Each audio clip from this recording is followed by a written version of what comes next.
As a little girl, I was a curious and playful child. My name means temple in Japanese, and both God and Satan has been in controversy over my soul or temple since the day I was born. I called myself curious for a reason. While young, I was into everything. Busy. There was nothing about me that was girly. I loved running. As a result, I scraped off the left side of my face when I fell from running up our dead-end drive. Thanks to Mom's faith in God and the knowledge of the natural remedy of charcoal and green clay poultices, I have no scars from that incident. I was a handful for my parents, Mom especially, and they decided that I'd be their only child. But 2 years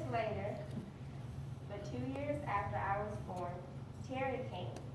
I was glad to have a little sister.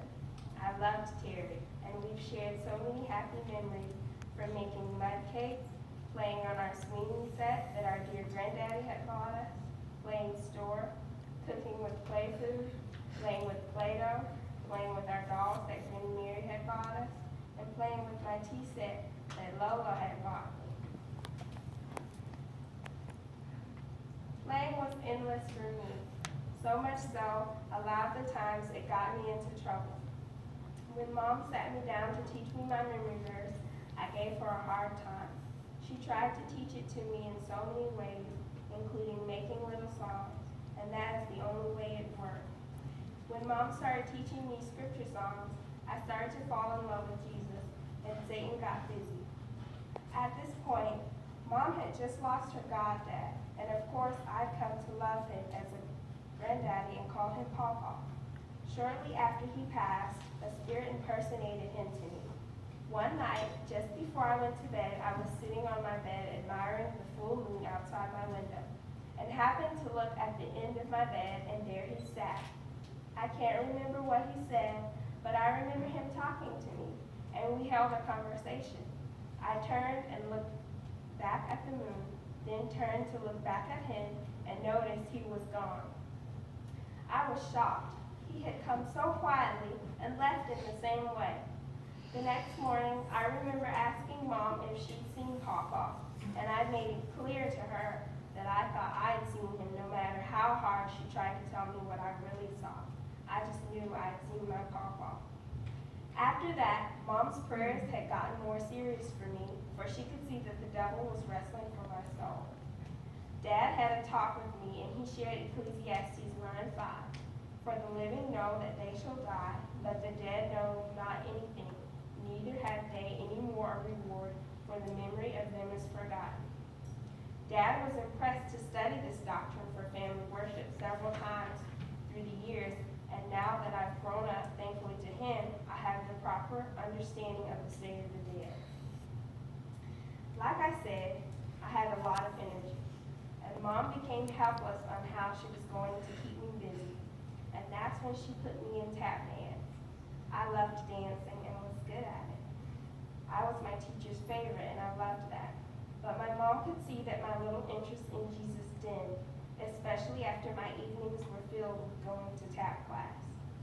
Then came my first tap dance recital. To this very day, Mom and Dad will say that I did too good.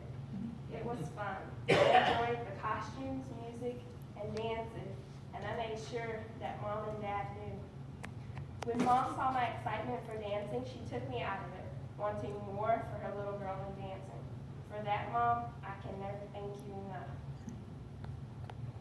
By the time I turned 9, I had become a very stubborn and subordinate child. I started doing horrible in school and drifted behind in my studies. Jesus also was no longer my friend. I was in this phase till I was about the age of 11. And my parents decided to send me away to a small private school in Huntsville, where I was able to see other kids who were younger than me enjoying school, and they loved learning. I started to love learning again too, and started catching up in my studies. While there, I was also able to make Jesus my friend and Savior again. I had no choice but to do so. Each day I was in a total of 5 worship services: my personal devotions, morning worship with Dean, morning worship at school, Bible class, and evening worship with the dean. It was a very impressionable time, and I'm so glad Mom and Dad sent me there for that year's school. But when that year was over, I wanted to be homeschooled the next year. And so Mom homeschooled us from then on for 6 years to this past January. During the 6 years after attending the school, I studied really hard and got caught up in most of my schoolwork. In February of this year, I enrolled in Southern Union State Community College's Adult Education Program. I took my math placement test and was placed on the 8th grade level, which was very surprising because I had only completed 6th grade math. This is where I saw the Lord work. The full month of May, I studied very diligently on my own. In June, I took the test and failed it by only 1 point. Oh, I was so sad. But I was encouraged by my teacher and parents to resume my math study.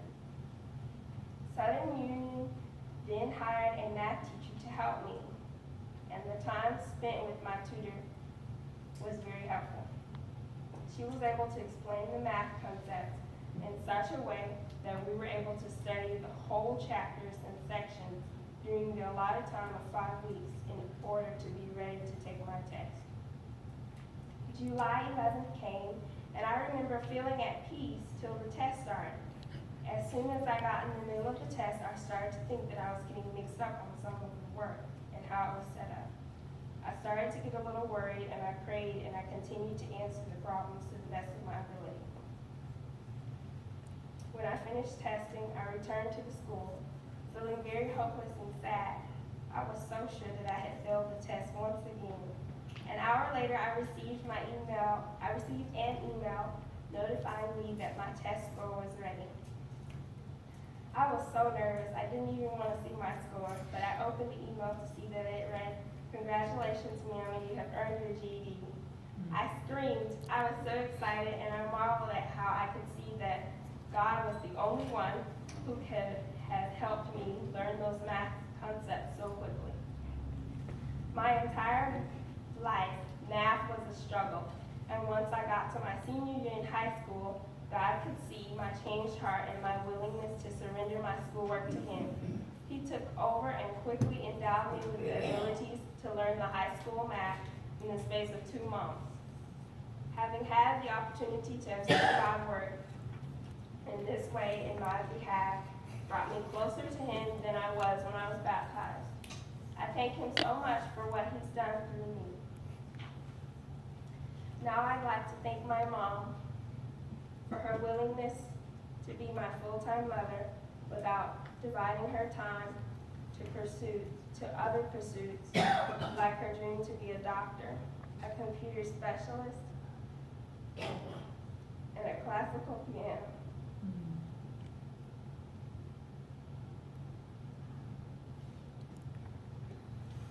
Dad,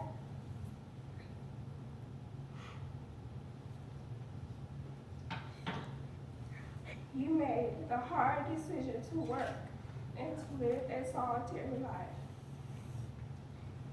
to provide me with everything I needed and sometimes what I wanted.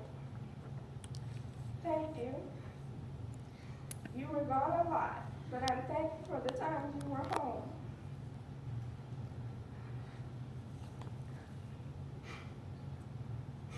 You taught me how to ride my bike,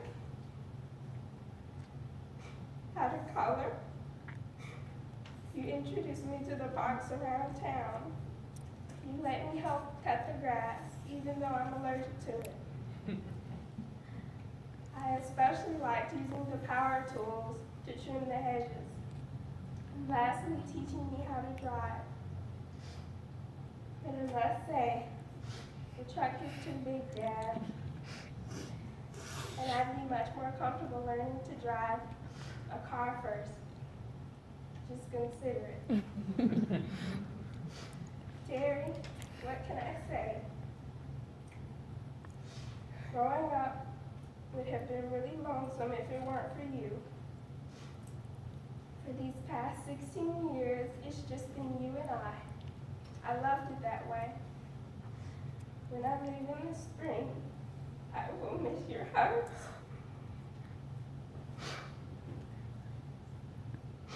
laughs, and smiles.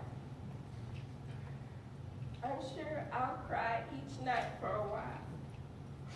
But no matter, I promise to stay in touch as often as I can. And to my church family, thank you for the encouragement you've given me on my Christian journey.